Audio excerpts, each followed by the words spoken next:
Hello, friends.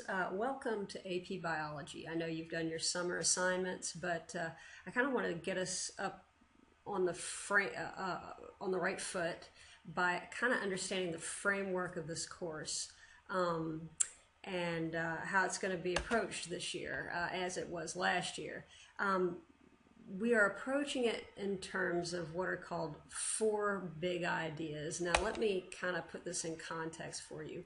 In the olden times, even in your Biology 1 class you might have taken, or in this class if you had taken it as recently as 2 years ago or as long ago as 20 years ago, basically it was set up such that you essentially went through a textbook like this one, and you can see how thick this is. It's your Campbell biology textbook, and you would have gone, generally speaking, some teachers changed it up, but from the very tiny, the molecular, to the cellular, all the parts, the organelles, all the cellular processes like cell respiration, photosynthesis in great detail, genetics, both the Punnett square genetics that Mendel taught us, the molecular genetics, DNA and all of that, evolution, and then from there how all the life forms on Earth are classified, and what they are and how they work: viruses, bacteria, protists, plants, animals. Oh, I forgot fungus in there.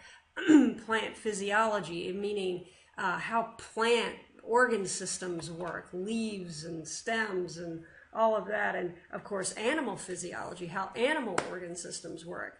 And by that, I mean everything: digestive, circulatory system, respiratory. I mean, you could spend a medical career studying just one of those organ systems, but we threw all that in, all that together. Plus, if that wasn't enough, ecology.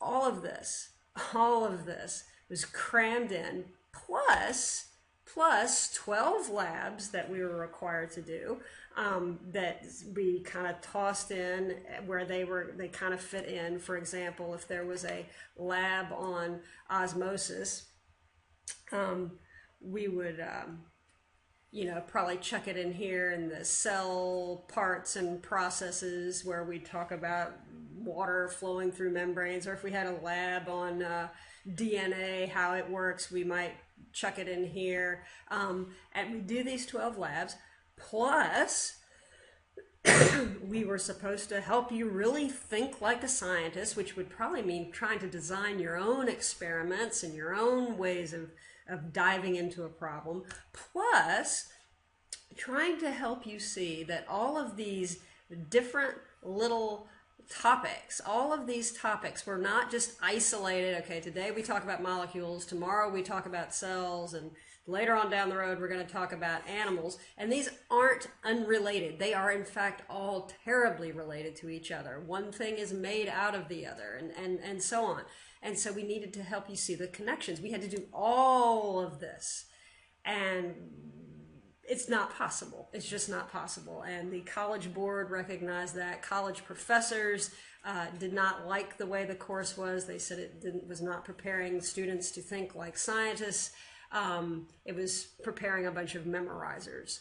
And so the redesign of the course has led us to it seeks to try to present all of that, all of this, more in terms of all the major commonalities that all of life shares, all the things that life shares in common with each other, whether you're a bacterium or a human or a fish or a fungus, whatever, okay?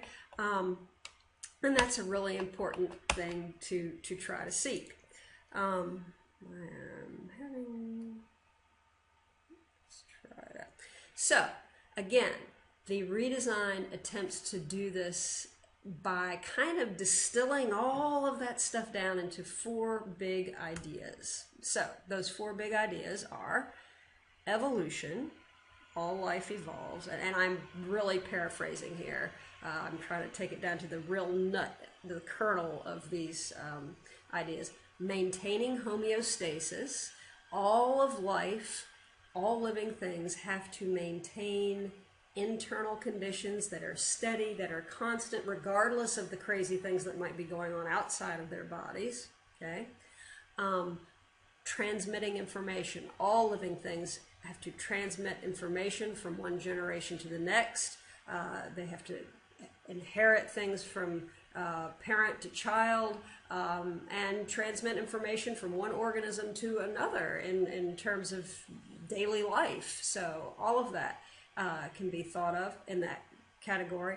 And interactions and complexity. The interactions of an organism with other organisms, of molecules within an organism with each other, and the enormous complexity that arises from all of this, okay? So, these 4 big ideas do apply to all life forms on planet Earth. They're quite unifying. All life forms can be thought of in terms of these 4 ideas. We're going to see these same ideas crop up again and again, no matter what area we're studying. If we're doing a bacterium, if we're studying about animal behavior, whatever it may be. Now, through the course, though, some of the big ideas will obviously seem more obvious and more apparent in certain areas of study than in others, okay? So let's take an example. How would we do this? Let's think about plants. So we're going to study some plants. We can certainly talk about plants in terms of their evolution, how it has been fairly well shown through DNA evidence, fossil evidence, and so on, that modern plants are probably all descended from some green algae ancestor, and what evidence do we have that shows that, and so on. We can also discuss all of the systems, whether they be molecular, cells, organs, organ systems, tissues, which I left out, whatever, that allow a plant to maintain homeostasis, that allow it to maintain its internal integrity, its structure, its body form, in spite of what may happen in the environment. So, for example, photosynthesis allows a plant to make its own food so it can have energy to maintain itself and so on. And we can study that. Also in plants, like any other life form, they must transmit their traits, their ability to perform photosynthesis, their ability to do whatever from one generation to the next. So we could talk about heredity in terms of plants. We could talk about it in terms of Punnett squares. We could talk about it in terms of the actual what's happening at the molecular level, all kinds of ways to discuss that. And we can certainly talk about how plants, the interactions that happen within and outside of plants. For example, how does this molecule, this plant hormone called auxin here, affect plant growth, which it does. It's a hormone that causes plants to grow in particular ways. Or how do the leaves, the organs called leaves on a plant, interact with the rest of the plant, for example, in terms of allowing transpiration, water to move through a plant. How do plants interact with other plants? How do plants interact with other organisms, other life forms that are not plant-like in an ecosystem? All of those things we can look at. Those are our 4 big ideas. We look at them in terms of just plants. So the 4 big ideas are simplifying.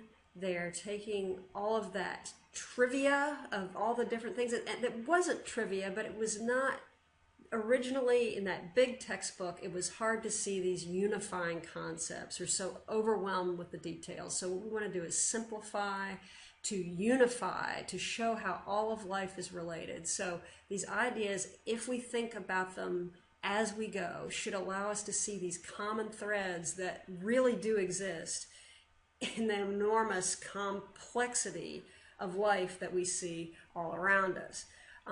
So that's kind of hopefully help you put your head straight. Now I will show you that this is the not so simple framework. I'm going to get you a copy of this so that you can see some more detail on these 4 ideas, and we'll talk about them.